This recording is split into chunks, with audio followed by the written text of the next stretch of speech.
Good morning. My safety message for the week: pedestrian deaths climbing. This article that I'm referring to today comes from U.S. News. And I just want to share, which it'll be sent to your emails, or you can listen to my blurb.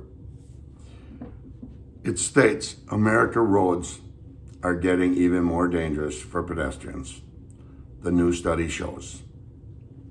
And just continues the sharp increase over the previous 10 years.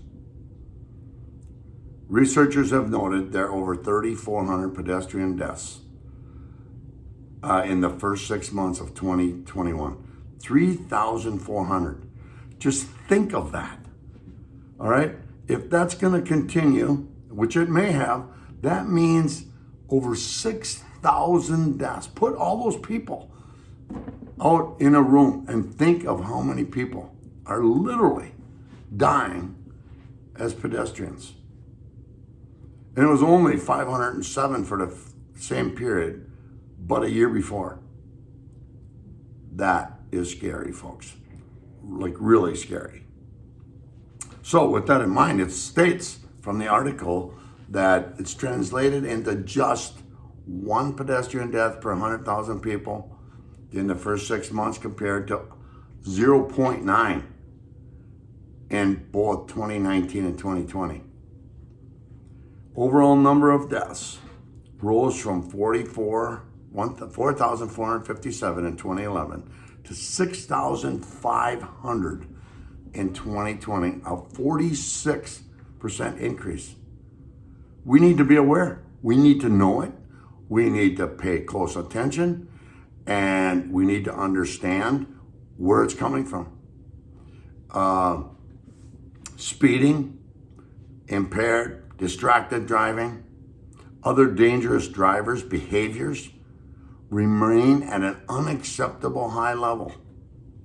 So it states. Fatalities increased in 39 states and Washington, D.C. during the first half of 2021, but fell actually in 3 states, which hopefully that can lead to others. Walking is the most basic form of transportation, but there's a pedestrian safety crisis due to drivers speeding, being impaired, or distracted, or encouraging other dangerous behaviors. In an article I just heard on TV, it stated that they talked about road rage. And as they talked about road rage, they said 80% of the people today let their emotions get in the way and retaliate. We must, folks, keep our emotions in check. It's up to us to do that. We don't know what other people are thinking or doing. We need to do that and make good choices. And it can make ourselves safer, so we get home every day to our families. So with that in mind, listen to this. The first 3 quarters of 2021, there were 31,720 crash deaths in the U.S. 31,000. And that's according to the U.S. National Highway Traffic Administration. That's the highest in the first 9 months of any year since 2006. I hope that tells us something, folks. Be aware, have a vision of what can happen before something happens, and be respectful of pedestrians. We all are pedestrians at some point in time. Be respectful, be thinking, make good choices. Have a great week.